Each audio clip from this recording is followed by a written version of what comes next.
बहुत सारे बच्चे जो बीटेक के लिए एस्पायर करते हैं, चाहते हैं कि भाई हम बीटेक करें आफ्टर 12th, उनको एग्जाम्स का नहीं पता हो। आप बहुत ज्यादा एग्जाम्स अगर नहीं दे सकते हैं ना, फिर भी आपको एक एग्जाम देना है जिसके बारे में आज हम लोग बात करेंगे, जेई मेंस। तो आज हम लोग बात करेंगे कि जेई मेंस के बेसिस पे आपको कहाँ कहाँ एडमिशन मिल सकता है। सबसे प्रोमिनेंट जो काउंसलिंग है जेई मेंस के थ्रू वो होती है जोशा।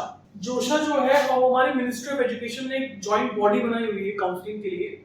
उसमें बहुत सारे इंस्टीट्यूट से हम पार्टिसिपेट करते हैं। कौन कौन से इंस्टीट्यूट पार्टिसिपेट करते हैं? जैसे आपकी 31 एनआईटीज, इनमें एडमिशन जोशा के थ्रू होगा।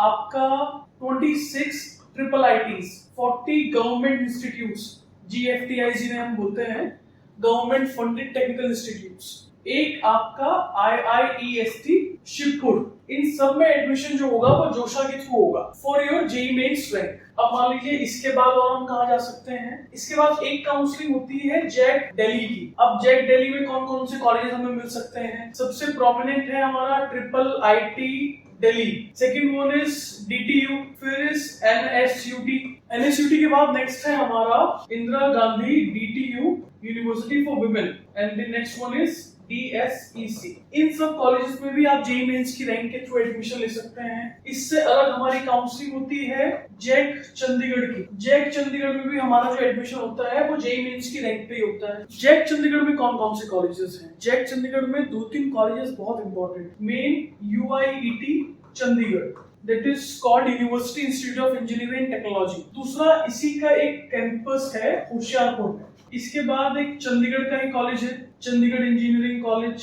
तो ये कॉलेजेस आपको मिलेंगे जैक चंडीगढ़ की काउंसलिंग के थ्रू। अब ये जो है ये मेन सब नेशनल लेवल की काउंसलिंग्स है। आपकी जोशा की काउंसलिंग हो, आपका जैक दिल्ली हो, या जैक चंडीगढ़ है, ये तीनों जो है ये नेशनल लेवल की काउंसलिंग्स है। अब हम लोग डिस्कस करेंगे कि नेशनल लेवल की काउंसलिंग्स क्या होती है। नेशनल लेवल की काउंसलिंग का मतलब ये है कि anybody can take part in it जो नेशनल लेवल पे हो। इनमें आपने देखा होगा अलॉटमेंट दो तरह से आता है, एक HS लिखा होता है, एक OS लिखा होता है। जब भी आप रैंक्स देखते, HS का मतलब है होम स्टेट कि ये बच्चा इस पर्टिकुलर स्टेट से बिलोंग करता है। OS का मतलब है अदर स्टेट। इसकी जगह कुछ जगहों पर आपको AI लिखा हुआ आएगा, that is called all India. अच्छा, ये होम स्टेट और अदर स्टेट का मतलब क्या होता है? होम स्टेट का मतलब ये है कि जिस स्टेट में वो कॉलेज इंस्टीट्यूट एस्टेब्लिश्ड है और बच्चा उसी स्टेट से अगर बिलोंग करता है तो उस बच्चे को उस कॉलेज में 85% सीट्स पे रिजर्वेशन मिलेगा उन स्टेट्स के बच्चों को। इसका मतलब ये अदर स्टेट या ऑल इंडिया कि अपार्ट फ्रॉम दिस स्टेट जो और अदर स्टेट्स के बच्चे अपीयर कर रहे हैं फ्रॉम ऑल इंडिया, उनको 15% सीट्स दी जाएंगी। जैसे फॉर एग्जांपल एक कॉलेज में मान लीजिए 100 सीटें हैं, for example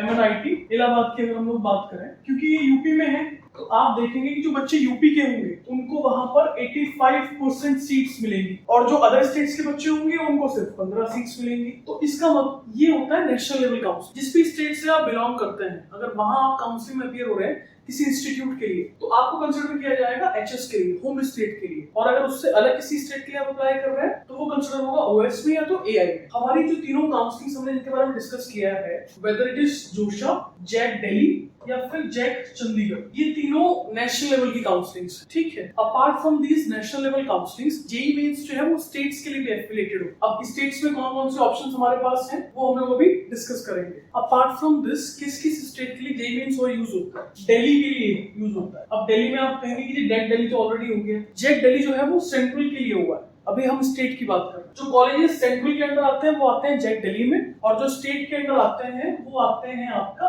IPU university, Indraprastha university. इसके अंदर बहुत सारे कॉलेजेस आते हैं। जैसे कुछ प्रोमिनेंट कॉलेजेस में से एक है महाराजा सूरजमल अग्रसेन, महाराजा अग्रसेन हो गया, भारतीय विद्यापीठ हो गया। अब कुछ बच्चे बोलेंगे कि भारतीय विद्यापीठ यहाँ कहाँ आता है? भारतीय विद्यापीठ डीम्ड यूनिवर्सिटी तो है ही, लेकिन उनका एक कॉलेज IPU से एफिलिएटेड है जो दिल्ली में सिचुएटेड है। ठीक है, एक हमारा डॉक्टर अखिलेश दास गुप्ता, इस कॉलेज को पहले नॉर्दर्न बोला जाता था, अभी इसका नाम चेंज हो गया है। एक हमारा UIET है, university institute of engineering technology, ये हमारा गवर्नमेंट कॉलेज। ठीक है, इसी तरह के और 7 से 8 कॉलेजेस और हैं जो बहुत अच्छे हैं। अगर आप दिल्ली से बिलोंग करते हैं तो आप इन कॉलेजेस के लिए एम कर सकते हैं। अब इन कॉलेजेस में क्या होगा? इन कॉलेजेस में 85% जो बच्चा एडमिशन लेगा वो दिल्ली डोमिसाइल का होगा और 15% जो बच्चा एडमिशन लेगा वो ऑल इंडिया से होगा। वो किसी भी स्टेट से हो सकता है। Same goes with UP.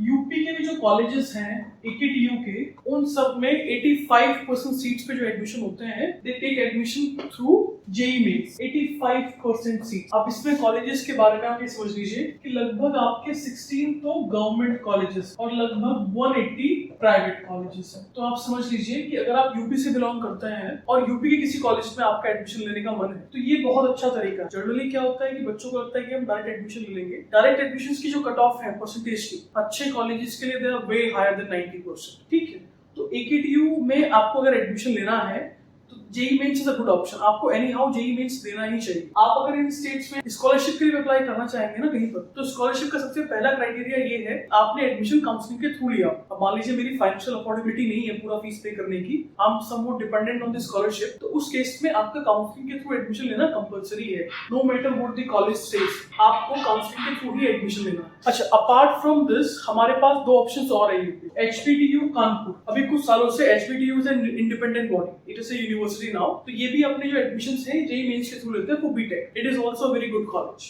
फिर हमारा MMUT Gorakhpur, they also take admissions through आपका JEE मेंस। तो आप ये समझ लीजिए कि अगर आप एकलौता JEE मेंस का एग्जाम दे देते हैं तो इन्हीं कॉलेजेस को अगर आप टोटल करके बैठेंगे तो it would be more than 400 college. And apart from this 15% reservation her college में JEE मेंस का है। मान लीजिए अगर आप डायरेक्ट किसी कॉलेज को अप्रोच कर रहे हैं, उस स्टेट का आपने एंट्रेंस नहीं दिया है, तो JEE मेंस के थ्रू आप एडमिशन ले सकते हैं। It would be a golden opportunity. तो JEE मेंस साल में 2 बार होता है, एक बार आपका जनवरी में और अप्रैल में। तो आप मेक श्योर कीजिए कि JEE मेंस में आप क्लियर करें। और इससे अगर इंजीनियरिंग से रिलेटेड आपको कोई भी डाउट है कि और कौन कौन से एग्जाम्स हैं, तो अभी आने वाली वीडियोस में हम उनके बारे में भी डिस्कस करेंगे। और कोई स्पेसिफिक क्वेरी अगर आपकी है तो you can write on the comment box and will try to make a video about it. Okay, thank you so much.